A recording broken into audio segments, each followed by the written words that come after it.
E aí, pessoal do YouTube, beleza? Estamos aqui com mais um estudo e eu vou falar sobre testes automatizados hoje, tá? Nesse vídeo eu vou dar alguns exemplos eventualmente, e esses exemplos eu vou usar nesses exemplos a biblioteca REST de TypeScript, certo? Nesse vídeo eu vou abordar o que são e por que criar esses testes, né? Os tipos de testes, vou falar sobre os ambientes de execução, que é muito importante que você saiba antes de começar a fazer os testes até para você configurar tudo da maneira correta. Falar sobre mocks, tipos de erros e, por fim, a cobertura dos testes, certo? Bom, o que são os testes, né? Eles são basicamente scripts que verificam automaticamente as partes do seu código, né? Então, no seu código, no seu projeto, você tem diversos arquivos, e cada arquivo vai ter um teste, né? E aí, em vez de você testar manualmente cada um, né, fazer uma função de teste e testar rodando, ou, de repente, se você cria uma interface para sua API, você testar na mão, você faz esses arquivos que testam, você roda um código e ele no terminal e ele testa tudo automaticamente, te dá os logs, te dá tudo certinho.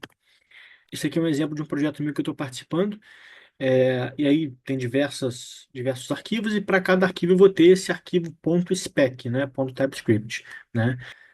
Spec vem de specification, né? A ideia é que o teste especifica o comportamento esperado do código, né? Então, o arquivo .spec, ele não é só um teste técnico, ele descreve como o código deve se comportar sobre diferentes condições, né?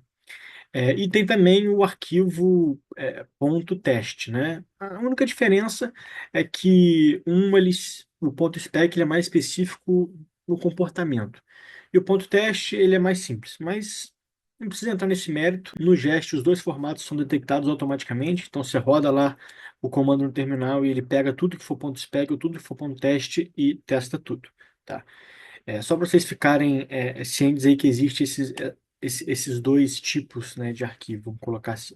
Agora a gente pode falar sobre os tipos de testes, né? A gente tem os testes unitários, os testes E2E, que é end-to-end, e os testes de integração, tá? Vou falar sobre cada um deles com exemplos que eu acho que fica tudo muito mais claro, né? Então, os testes unitários, ele testa funções isoladas, né, sem nenhuma dependência externa. Então, aqui, por exemplo, a gente tem a função soma, ele está testando isso. É, lembrando, né, todos esses testes eu estou usando a biblioteca Jest.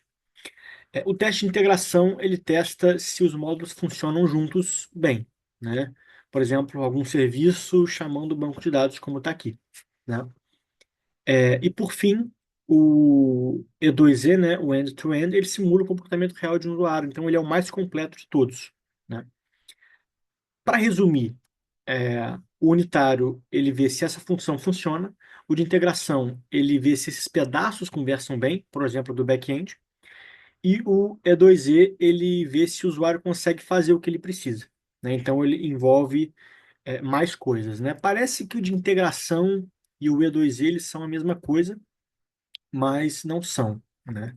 Como eu disse, o de integração, ele envolve, por exemplo, o back-end, e o E2E ele envolve front, envolve back, envolve banco, envolve autenticação, tudo que for necessário para o usuário usar aquilo, né? Então, o E2E ele é um teste mais de ponta, vamos colocar assim.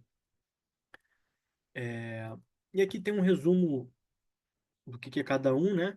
Com complexidade, quando usar, já foi dito, né? Então, por exemplo, integração, você usa um serviço e o banco, tudo no back-end. E o E2E você usa um fluxo real, você verifica login, verifica cadastro, verifica uma compra, então tem interação com o banco, tem o usuário solicitando, então é mais completo realmente. Agora a gente tem o tópico de ambientes, né? Isso é muito importante. Por quê? Porque quando você pensa nos testes, como é que você vai testar, né? Você tem um comando que você roda quando você quer rodar a aplicação em si, mas você tem que rodar um outro comando para testar.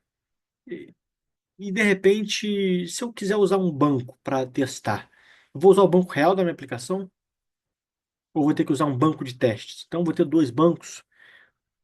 Isso é organizado nos ambientes, né? Então, a gente tem um ambiente de desenvolvimento, que é que você usa se você está desenvolvendo mesmo a plataforma ou o sistema. Tem um ambiente de teste e tem um ambiente de produção, que é quando você fizer o deploy do seu projeto e os usuários de verdade, né, verdadeiramente começarem a usar. eles vão estar no ambiente de produção, tá? Então, no ambiente de teste, você pode apagar dados, simular falhas, fazer testes, às vezes destrutivos, sem afetar dados reais. Isso é fundamental, né? Se rodar testes automatizados na produção, você pode corromper ou apagar dados reais do usuário, né? Isso não é legal.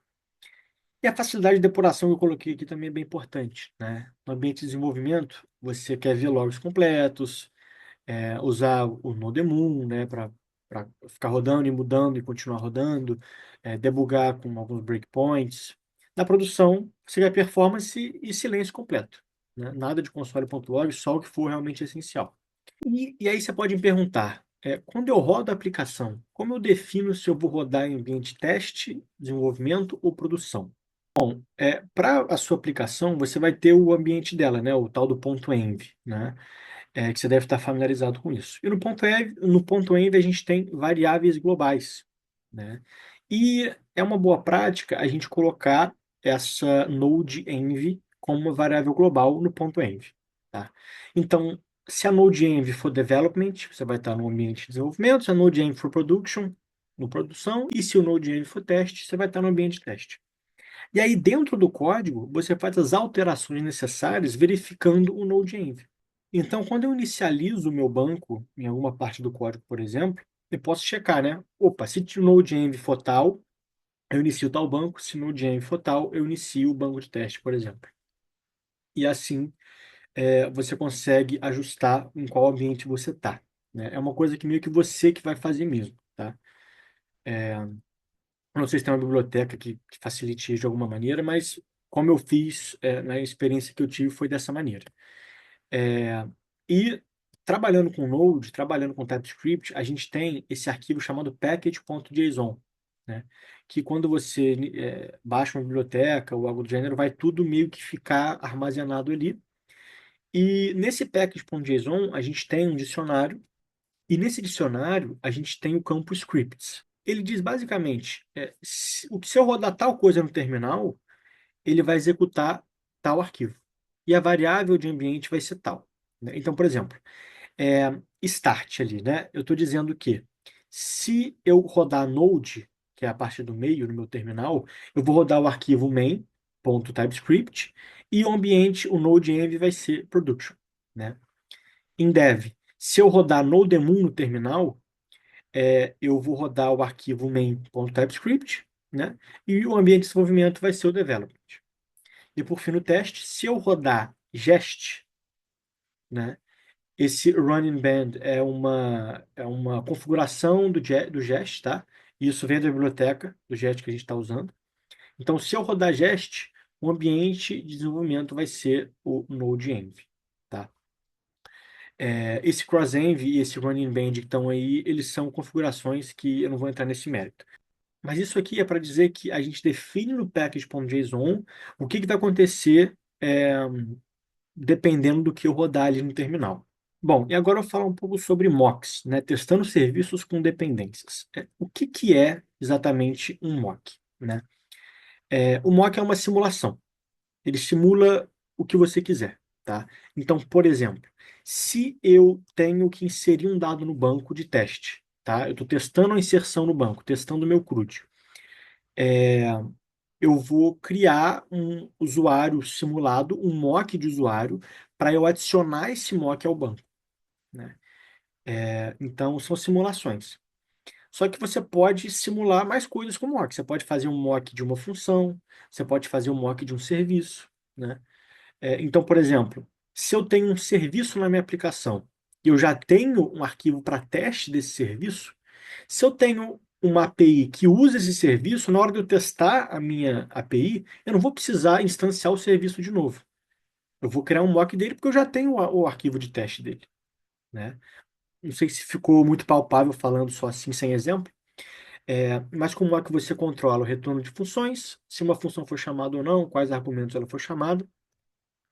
E aqui tem um exemplo mais uma vez, né? Aqui eu estou criando um mock de um repositório, tá? E aí você pode perguntar, putz, o que que é um repositório, né? Mais uma coisa aí, mas é simples. Um repositório, ele é uma classe ou uma camada responsável por acessar ou manipular dados de uma fonte externa. Normalmente essa fonte é o banco de dados, tá? Vai ser o banco de dados. Então, imagine que você tem uma loja que vende produtos. Esses produtos ficam guardados no estoque, ficam guardados no banco. Mas a loja ela não acessa diretamente esses produtos, né? Ela chama o funcionário responsável por buscar e guardar as coisas lá dentro. Esse funcionário é o repositório, né? E aqui eu estou fazendo um mock desse repositório. E aqui nesse exemplo, a gente está criando usuário se o e-mail for novo, né? Mocando esse repositório. Essa sintaxe do código, mock resolved value, to have been called with, to be, expect, isso tudo é do Jest, né? Então, a sintaxe da biblioteca, como eu disse, eu acho que aqui é importante o conceito. Se a gente quiser aprofundar no código em si, a gente faz um vídeo só falando sobre a montagem desses testes, né? Mas eu acho importante ter esse background antes de começar a implementar alguma coisa, né? Porque fazer arquivo de teste, o ChatGPT faz para você, né? Agora, entender o que está sendo feito ali é muito mais importante, né, do que ficar copiando e colando coisa, certo? É, e aí você pode se perguntar, né? Eu não uso banco real para testes? E na verdade, você pode usar banco real ou você pode não usar banco real. Se eu tenho o meu serviço de CRUD de usuário, né? Então eu tenho que adicionar usuário, deletar usuário, modificar usuário. Como eu estou testando o CRUD especificamente, faz sentido eu usar um banco real, um banco de testes, certo? Porque eu quero ver se ele vai estar conectando certo com o banco, se as coisas vão funcionar corretamente. Agora, se eu tenho um outro arquivo, né, que implementa uma certa lógica, implementa um certo fluxo, e nesse fluxo eu acabo adicionando um usuário ao, ao banco, não faz sentido eu usar um banco real de novo, né? Eu posso mocar isso, né? E só ver se a lógica do meu fluxo está correta, porque eu já vou ter um arquivo de testes para o meu usuário, né? Então, se eu já tenho um arquivo, que eu já usei o banco real, o banco de testes, não faz sentido. Se eu tenho alguma outra coisa que usa esse serviço de CRUD, eu usar o banco real de novo, né? Porque eu já testei isso, né? Então, dependendo ali do que você quer, você adequa o teste efetivamente. E aqui está dizendo que você deve criar uma instância de banco isolado, no caso de CRUD, por exemplo. E no arquivo de testes, a gente tem essas tags, né, vamos dizer assim, do Jest. Before all, before each, after all. Não quero me aprofundar nisso, mas basicamente, before each é algo que vai rodar antes de cada teste ali daquele arquivo. O after all vai rodar depois de tudo e o before all vai rodar antes de tudo, né? Então, por exemplo, antes de tudo eu inicializo um repositório ou um serviço. Depois de tudo eu destruo a conexão com esse banco. E antes de cada teste eu limpo o banco, né? Inclusive isso é uma boa prática porque às vezes podem haver problemas, né? Isso acontece no JET. Eu estou colocando aqui só para não ficar nada. Só para a gente passar um pouco por código também, para a gente ver um pouco disso na prática, né? Então, isso aqui é o que estaria, por exemplo, em um arquivo .spec, né? Teria isso e embaixo teria os testes que a gente quer. Por exemplo, esse teste deve criar usuário se o e-mail for novo, né? E por fim, os tipos de erros, é importante que você saiba isso aqui, tá? Não tem necessidade de decorar, você está usando o computador para isso, então decorar não tem necessidade, mas agora você tem uma noção do que é cada erro, né? Eu estou falando de erro web, né? Normalmente, quando você faz uma requisição, ela pode retornar um valor, de acordo com o que aconteceu. Se foi tudo certo, ela retorna 200. É, Se deu um acesso negado, da Forbidden 403, not found 404, famoso erro 404. Então é importante você saber o que cada numeração significa para você saber o que está acontecendo, né? E para na hora de tratar os erros também você fazer da maneira correta. Eu deixei aqui só esse slide para ficar tudo registrado aqui. E por fim, a cobertura dos testes, né? A cobertura dos testes é uma métrica que mostra o quanto o seu código está sendo executado pelos testes automatizados, né? Ou seja, quantas partes do meu código os testes estão realmente passando por cima. Bom, então quando você roda o seu teste, né, ele vai passar por todos os arquivos .spec que tem, cada arquivo vai testar um arquivo de código específico, né? E quando você roda tudo, você vai ter esse relatório aqui que a biblioteca que você está usando vai passar para você, né? E nessa biblioteca a gente tem ali os arquivos, né, que ele está testando, e tem essas tabelas que cada uma significa uma coisa, né? E aí tem a porcentagem de cobertura que o seu teste está cumprindo, tá?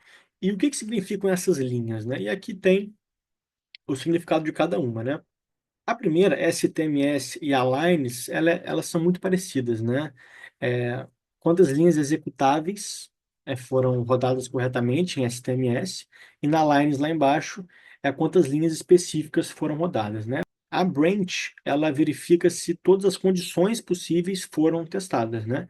Então, às vezes você tem um if, acontece alguma coisa, else, e aí não acontece nada, não retorna nada, ou então está usando switch case também, try catch, ele pega esses ramos, essas todas as saídas possíveis, né? E as funcs é quantas funções foram chamadas pelos testes, né? A porcentagem das funções testadas. E por fim tem a uncovered lines, que são as linhas que está sem teste, né? As linhas que não foram testadas, né?